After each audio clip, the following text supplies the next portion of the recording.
Handbook for the New Paradigm. Chapter 22. The failure of the planned conflagration is to be expected, for there must be a foe in order for that to happen. If indeed there are no armaments to oppose them, what will the dark forces do? There have been such conflicts, but the end result was not something to be repeated. There were self-appointed ones, who knew of no other way to oppose distorted energy forces, and this resulted in two wrongs, which did not equate to a right. It is imperative that it be understood that armed resistance is futile. Those of us charged with assisting in resolving this situation will not support it. Though it has been mentioned before, it seemed appropriate to make this point entirely clear. There is an interesting method of resistance employed by workers within industry when they are working in a factory situation in which the owners, managers, are oppressive. It is called malicious compliance. It is extremely effective over a period of time. In this instance, the employees do only that which they are told to do. They execute their assigned functions, but nothing else. For example, if a machine is breaking down, they do nothing about it. If an item of production is out of place as it moves down the line, and will become entangled in any way, they do nothing. It was not in their job description. They cooperate in exactly the way they are told. Nothing is done to create a situation, they just allow the process to follow its natural course. Total compliance, no resistance, and the situation deteriorates into chaos, by its own volition. An interesting course to contemplate. Is this turning the other cheek? Not really. It is understanding the process of manifested creation, outside of nature.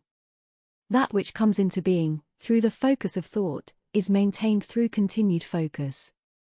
It continues as long as it serves its purpose, and the focus of positive attention holds it in manifestation. When support for this is withdrawn, it returns to chaos. Management, as in the above example, rarely knows the exact functions, and their focus is upon manipulating the workers, the customers, and the balance sheet. There are too few holding the focus with positive intent, for the manifestation to hold its form. How then is nature different? Nature is creation expressing in harmony with itself. Man did not create nature. Scientists are busy altering nature in your time. Ever bother to find out how long the hybrid distortions can be held in form? They cannot replicate themselves in perfection. The genes must be recombined, and often that does not happen according to past successes. It does happen when the intent is in harmony with nature, as in producing flowers of greater beauty and different colors. But the intent is to glorify, not exploit the process of nature. Most often, those who love the plant, work within the plant processes, to accomplish the successful changes.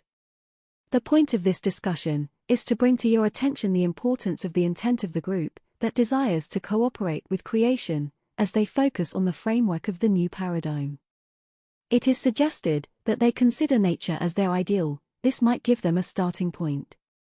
How indeed does nature fit into the whole of creation?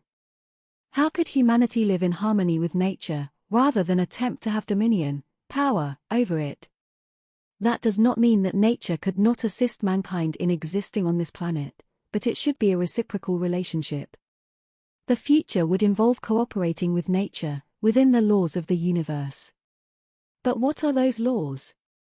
Where does humanity find those laws, that have been hidden from them? In the small amount of time remaining, is there time to study nature, and attempt to put together an accurate understanding, that could be disseminated quickly enough? You must remember, that what you need is available, if you but ask. Already, the law of attraction has been mentioned. But how many laws are there? Less than you might think. The number of applicable laws increases at each dimensional level, for the learning of these laws and their application allows for evolvement to the next level, where there are more to learn and to apply within experience. Let us begin a review of these laws.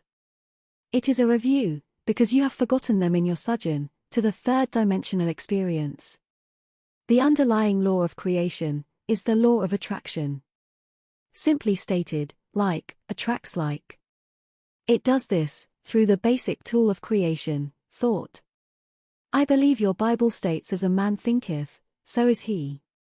If you focus on the morass of evil once you are aware of it, you strengthen it. It is important to be aware of it, so that you may withdraw your support of it, by using the second law of creation.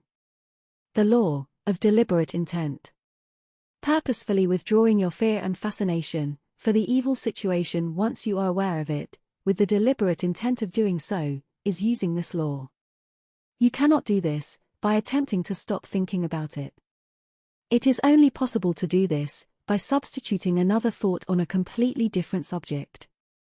In the case of the evil plan, it requires the total inclusion of those involved. It does not matter what the thoughts are, as long as they support the plan. Complicity involves believing the intent of those involved is for the good of all. Perhaps now, you can see the power of sympathy for the afflicted ones around your globe.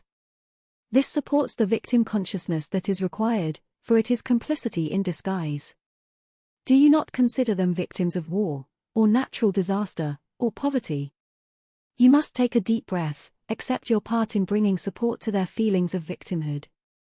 They too have responsibility in the creation of those situations. Your sympathy will not solve their misery. Your deliberate choice to create a new paradigm of experience will do that. Withdrawing your focus of attention and bringing it toward creating a new experience will bring the change about far more quickly than repeatedly sending aid while considering them poor innocent victims. Does this sound hard-hearted? From our point of view, it is hard-hearted to be part of the creation of these horrendous situations in the first place. You must deliberately choose to implement your desire to create a whole new experience for them, as well as yourselves. When you choose to place your intent beyond the play perceived by the five senses, and place it instead into the creation of a new experience, you are withdrawing your consent and support of the experience in which you no longer wish to participate. You are using the second law of the universe. These are the two laws that apply to this situation. There are yet two more, and those shall be brought to bear within this information, as it is appropriate. It is important that we progress within the laws, as they are applicable. It is important that you come to realize that the laws of the universe are immutable. They cannot be changed or distorted. They work without question as to whom is applying them. When you consider the plan of evil intent that surrounds you, you can see them at work. Like attracts like, an intent of purpose brings situations into being. However, we have attempted to bring to your understanding that there are nuances within these laws that allow for creation to continue. There needs to be an understanding and awareness of the leavening ingredient of free will, followed by its proper use. Through this, we have infinite variety within creation, and expansive movement results. It is our hope that you will contemplate the implications of this information, and that it will enlighten your understanding, as well as strengthen your resolve to serve with our winning team.